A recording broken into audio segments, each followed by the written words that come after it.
धनतेरस की बहुत बहुत शुभकामनाएं। कथा इस तरह है कि एक बार यमराज ने अपने दूतों से प्रश्न किया, क्या प्राणियों के प्राण हरते समय तुम्हें किसी पर दया भी आती है? यमदूत संकोच में पड़कर बोले, नहीं महाराज, हम तो आपकी आज्ञा का पालन करते हैं, हमें दया माया से क्या प्रयोजन? यमराज ने फिर प्रश्न दोहराया, संकोच मत करो, यदि कभी कहीं तुम्हारा मन पसीजा है तो निडर होकर कह डालो। तब यमदूतों ने कहा, सचमुच एक घटना ऐसी घटी है जब हमारा हृदय कांप गया। हंस नाम का राजा एक दिन शिकार के लिए गया। वह जंगल में अपने साथियों से बिछुड़कर भटक गया और दूसरे राजा की सीमा में चला गया। वहाँ के शासक हेमा ने राजा हंस का बड़ा सत्कार किया। उसी दिन राजा हेमा की पत्नी ने एक पुत्र को जन्म दिया। ज्योतिषियों ने नक्षत्र गणना करके बताया कि यह बालक विवाह के 4 दिन बाद मर जाएगा।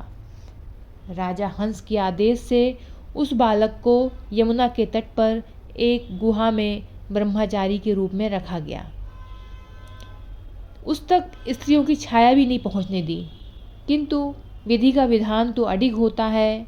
संयोगात एक दिन राजा हंस की राजकुमारी यमुना के तट पर निकल गई और उसने उस ब्रह्मचारी बालक से गंधर्व विवाह कर लिया। चौथा दिन आया और राजकुमार मृत्यु को प्राप्त हुआ।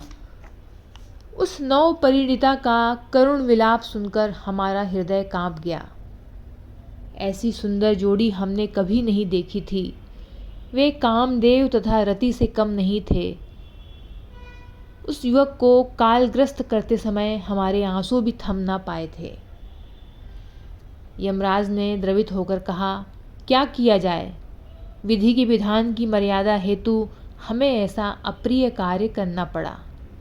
तब दूत के पूछने पर यमराज ने अकाल मृत्यु से बचने का उपाय बताते हुए कहा, धनतेरस के पूजन एवं दीपदान को विधि पूर्वक पूर्ण करने से अकाल मृत्यु से छुटकारा मिलता है।